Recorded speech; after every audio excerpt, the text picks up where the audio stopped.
Friends, അസ്സലാമു അലൈക്കും.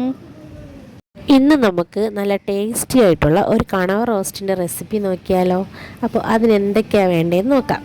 ഇതാ ഒരു 10 അല്ലി നമ്മുടെ ചെറിയ ഉള്ളി എടുത്തിട്ടുണ്ട്, ഒരു വലിയ കഷ്ണം ഇഞ്ചി ചെറുതായിട്ട് അരിഞ്ഞതും, ഒരു 6-7 അല്ലി വെളുത്തുള്ളി, കുറച്ച് കറിവേപ്പില, ഒരു 2 ടേബിൾ സ്പൂൺ മുളക് പൊടി വേണം.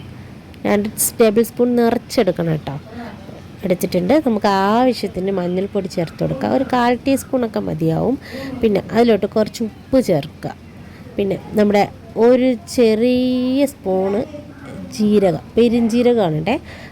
അത് കഴിഞ്ഞിട്ട് നമുക്ക് അതിലോട്ട് ആവശ്യത്തിന് വെള്ളം ഒഴിക്കുക. അത് നന്നായിട്ട് പേസ്റ്റായിട്ട് അരച്ചെടുക്കുക.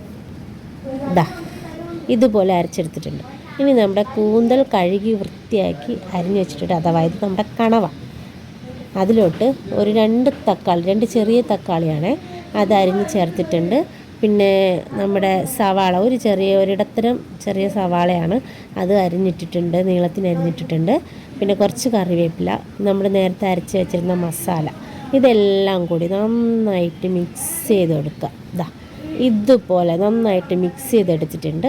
ഇനി നമ്മൾ അടച്ച് വെച്ച് ഒരു 10-20 മിനിറ്റ് വേവിച്ചെടുക്കുക. ഇത് ഏകദേശം നമ്മുടെ വേവായി കിട്ടിയിട്ടുണ്ട്. ഇനി നമ്മളിത് ഒരു പാൻ വെച്ചിട്ട് അതിൽ കുറച്ച് ഓയിൽ ഒഴിക്കുക.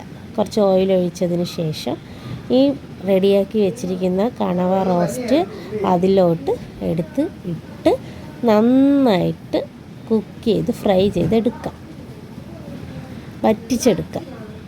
അപ്പോഴത്തേക്കും നമ്മുടെ കണവ റോസ്റ്റ് ഇവിടെ റെഡി ആയിട്ടുണ്ട്. നല്ല ടേസ്റ്റി ആയിട്ടുള്ള നമ്മുടെ കണവ റോസ്റ്റ് ഇവിടെ റെഡി ആയിട്ടുണ്ട്. Thank you for watching.